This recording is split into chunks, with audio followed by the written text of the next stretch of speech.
Champions trophy میں بھارت کو adjust کرنے کے لیے کھیلوں کی سالمیت کو قربان کیا گیا۔ برطانوی اخبار ٹیلی گراف نے آئی سی سی کو آڑے ہاتھوں لے لیا۔ بتایا کہ آئی سی سی کے ہر ایونٹ میں بھارت کو فائدہ پہنچایا جاتا ہے، صرف بھارت کو معلوم ہوگا کہ وہ ناک آؤٹ میچ کہاں کھیلے گا۔ بھارت کا پاکستان کو فائنل کرانے سے روکنا شرمناک ہے۔ چیمپئنز ٹرافی کا فائنل کہاں ہوگا یہ 4 مارچ کے بعد معلوم ہوگا۔ کرکٹ پر صرف ایک ملک بھارت کی اجارہ داری ہے۔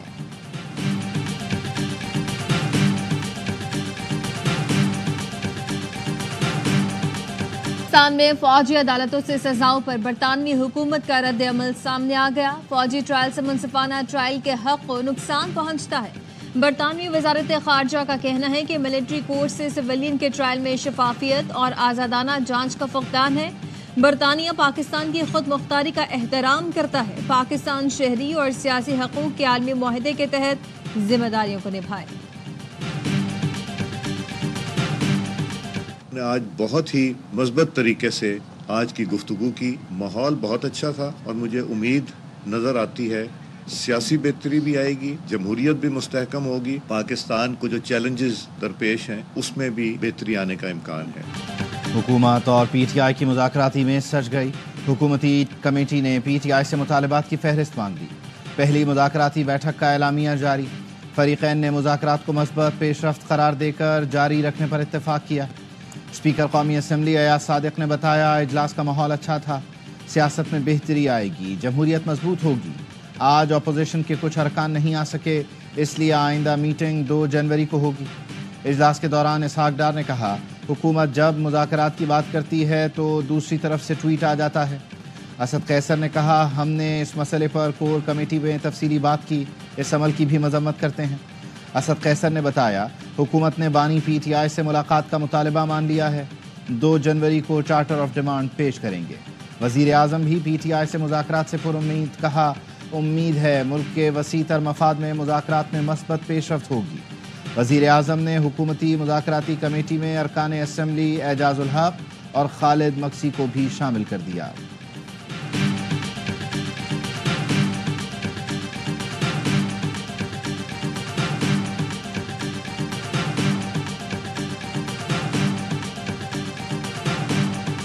حکومت ہم سے مذاکرات نہیں کرنا چاہ رہی تھی، اسٹیبلشمنٹ ہی مذاکرات کر رہی ہے پی ٹی آئی سے۔ ہماری ڈیمانڈ سے ہم میں سے ایک بھی ڈیمانڈ مانی جائے گی تو یہ حکومت ختم ہو جائے گی۔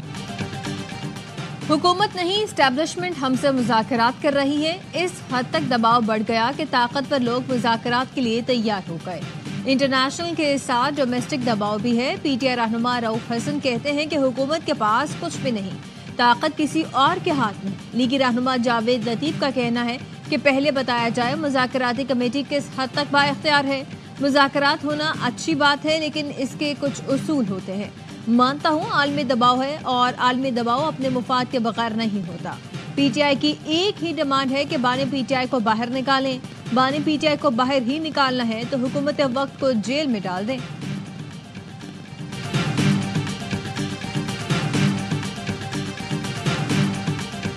جھوٹ کی ایک لمبی جو ہے وہ داستان ہے جو پی ٹی آئی نے سوشل میڈیا پہ چلائی۔ اتنا بد دیانت بندہ ہو اور پاکستان کی عوام کی ایک بہت بڑی تعداد کے ساتھ جو تعداد ہے وہ اس کو جو ہے ایماندار سمجھتی۔ بانی پی ٹی آئی نے ہر لحاظ سے پاکستانی سیاست کو گندا کیا۔ تحریک انصاف کی جانب سے سوشل میڈیا پر آنے والی باتیں جھوٹ ہیں۔ ہم نے پی ٹی آئی کے پروپیگنڈا کو سوشل میڈیا پر کاؤنٹر کیا ہی نہیں۔ وزیر دفاع خواجہ آصف کا لندن میں اوورسیز پاکستانیوں سے خطاب، کہا نواز شریف کو پاناما کے جعلی مقدمے میں سزا دینا گھناؤنا مذاق تھا۔ خواجہ آصف کے بیان پر پی ٹی آئی رہنما شوکت یوسفزئی کا رد عمل، کہا ایسے بیانات کا مقصد مذاکرات کو سبوتاژ کرنا ہے۔ بانی پی ٹی آئی نے اپنے لیے کوئی این آر او نہیں مانگا، وہ چاہتے ہیں کارکن رہا ہو۔ سول نافرمانی کی تحریک ابھی تک برقرار ہے۔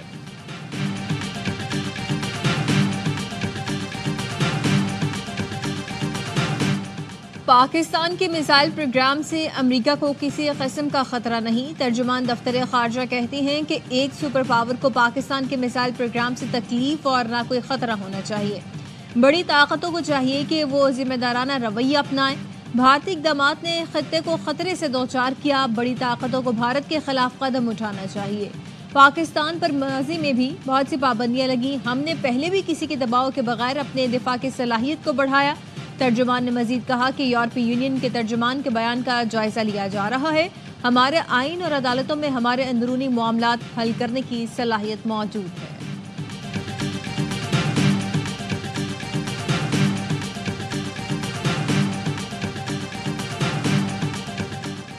صدر آصف علی زرداری سے وزیر اعظم شہباز شریف کی ملاقات۔ ایوان صدر اسلام آباد میں ملاقات کے دوران ملک کی ترقی کے لیے مل کر آگے بڑھنے کا عزم دہرایا گیا۔ قانونی امور پر تمام سیاسی اسٹیک ہولڈرز کی مشاورت سے آگے بڑھنے کا فیصلہ۔ ایوان صدر کے اعلامیے میں کہا گیا، وزیر اعظم نے صدر زرداری کی صحت کے لیے نیک خواہشات کا اظہار کیا۔ سیاسی، معاشی، سیکیورٹی صورتحال اور قانون سازی کے امور پر بھی بات ہوئی۔ صدر نے وزیر اعظم کو ملک کی ترقی اور استحکام کے لیے تعاون کی یقین دہانی کرائی۔ ملاقات میں اسحاق ڈار، محسن نقوی، فیصل کریم کنڈی، راجہ پرویز اشرف اور نوید قمر بھی موجود تھے۔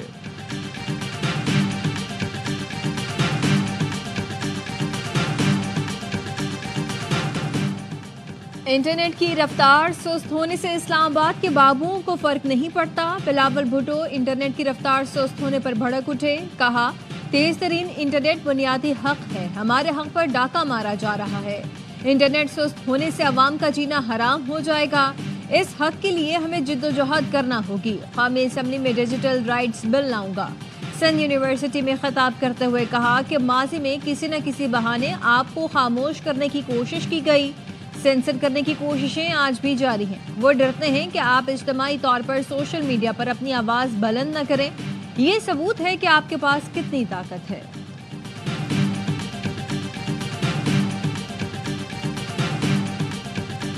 اتنی سخت ہو گئی ہوں، امیون ہو گئی ہوں کہ میں ان لوگوں کا شکریہ ادا کرنا چاہتی ہوں جنہوں نے مجھے اس آگ کی بھٹی میں سے گزارا کہ اب میرے پہ کوئی چیز اثر نہیں کرتی۔ مجھے تو اپنے مخالفین کا شکریہ ادا کرنا چاہیے جنہوں نے مجھے آج اتنا اسٹرانگ بنا دیا۔ میرے سامنے نعرے لگاؤ یا گالی دو، فرق نہیں پڑتا، مخالفین کا شکریہ، انہوں نے مجھے مضبوط کر دیا۔ وزیر اعلیٰ پنجاب مریم نواز کا ہونہار اسکالرشپ پروگرام کی تقریب سے خطاب، کہا سیاسی مخالفت کی بنیاد پر انہیں کردار کشی کا سامنا کرنا پڑا، آہستہ آہستہ اتنی سخت ہو گئی ہوں کہ اب کوئی چیز اثر نہیں کرتی۔ پگڑیاں اچھالنا اور گالی گلوچ سکھانے والا آپ کا ہمدرد نہیں ہو سکتا۔ کوئی ماں اپنے بچوں کو کہے گی لڑا دو، آگ لگا دو، اپنے بچے آرام سے بیٹھے ہیں، لوگوں کے رل رہے ہیں۔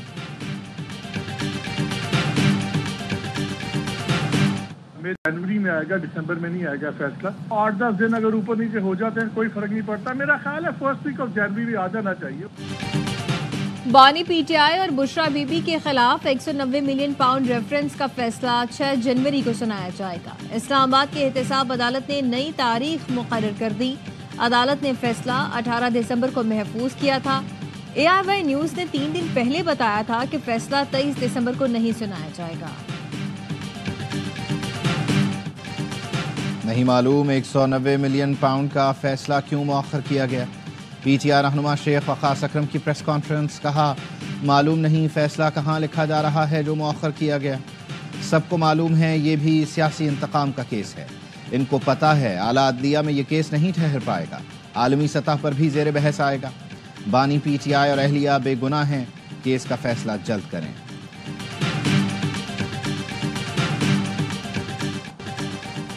گلیاں محلے ہی کیا، گھر کی دہلیز بھی کراچی والوں کے لیے محفوظ نہیں رہی۔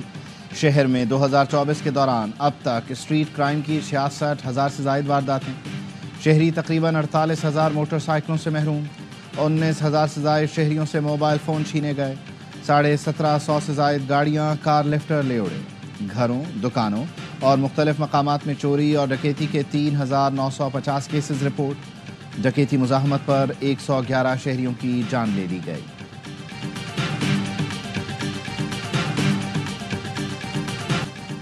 پاکستان کرکٹ بورڈ نے PSL ڈرافٹ کا پک آرڈر جاری کر دیا۔ کراچی کنگز کو پلیٹینم راؤنڈ میں دوسری، چوتھی اور پانچویں باری ملے گی۔ ڈائمنڈ میں کنگز کی پہلی، چوتھی اور پانچویں باری ہوگی۔ گولڈ میں دوسری، تیسری اور چھٹی، سلور میں دوسری، تیسری، چوتھی اور چھٹی پک کراچی کنگز کی ہوگی۔ سیزن 10 کی ڈرافٹنگ تقریب 11 جنوری کو گوادر میں ہوگی۔